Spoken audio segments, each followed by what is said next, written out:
So how do you get into real estate development at any age? Let's say you're older, you're a W-2 employee, and you want to get into real estate development and you don't know where to get started, don't know how to get started in the process. So as I've said with other age groups for teenagers, college students, no matter what age, it starts with education. You have to educate yourself on the business and on the market. So when I say the business, real estate development has its own language. It has its own things, benchmarks, KPIs, things that you need to know.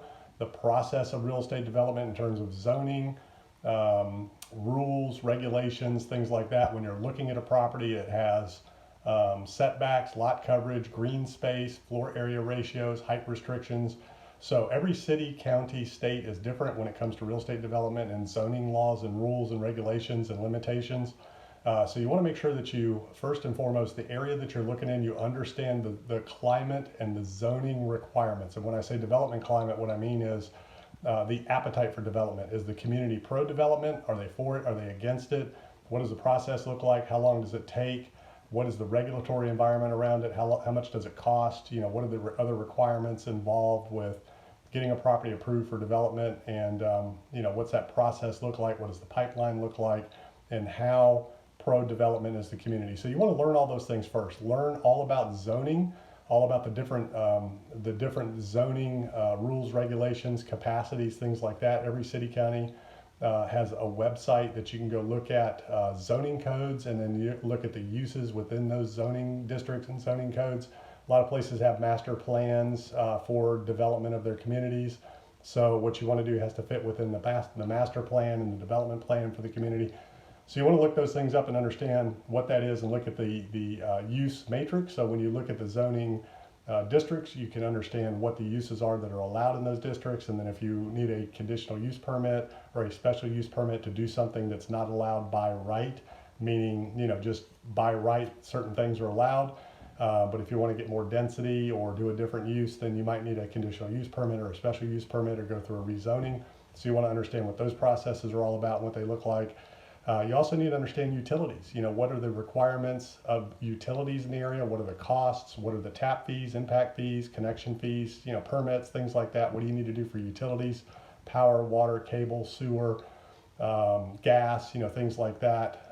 So you need to understand, you know, those issues and what's, you know, what the costs and ramifications are around that. So real estate development is a lot more than just understanding the market in terms of inventory, projects in the pipeline, you know, things like that, understanding the finances and the financials around the projects. Do they even make sense financially? Those are some of the things you want to learn as well, but there's a lot of logistical things you need to know in terms of zoning, allowable uses, and what's going to be required to make that happen. Then you get into the soils themselves, and different soils will be suitable for different types of structures, different types of buildings. So you need to understand what's required there and what you're going to have to do from a soil testing standpoint. And then if you're redeveloping an existing business, what's the age of the building, and do you have to do asbestos testing, lead testing, things like that before you renovate a building or demolish it? And what's the requirements for demolition if you're going to tear a building down? So that's where it starts. If you're older or if you're working a W-2 and you want to get into real estate development, it's a great space to be in, but it starts with education. You got to educate yourself first and foremost on the business, the type of product you want to build, and the market you're looking to invest in, and what are all the requirements around that. So that's just a real high level view of some of the things you want to think about and take into consideration if you're thinking about getting into real estate development. It also requires significant capital, so you either have to have, you know, a lot of financial resources yourself, or be able to raise money and tap into that, or learn how to raise money and be able to get a bank loan. You have to have net worth requirements. Development loans are all full recourse because they're short-term bridge loans unless you're doing big projects, and there is non-recourse financing for development, but it requires a lot of equity. Typically you got to put down 50 to 60%, 40, 50, 60% on development projects, and depending on the lender, they might want a full recourse loan.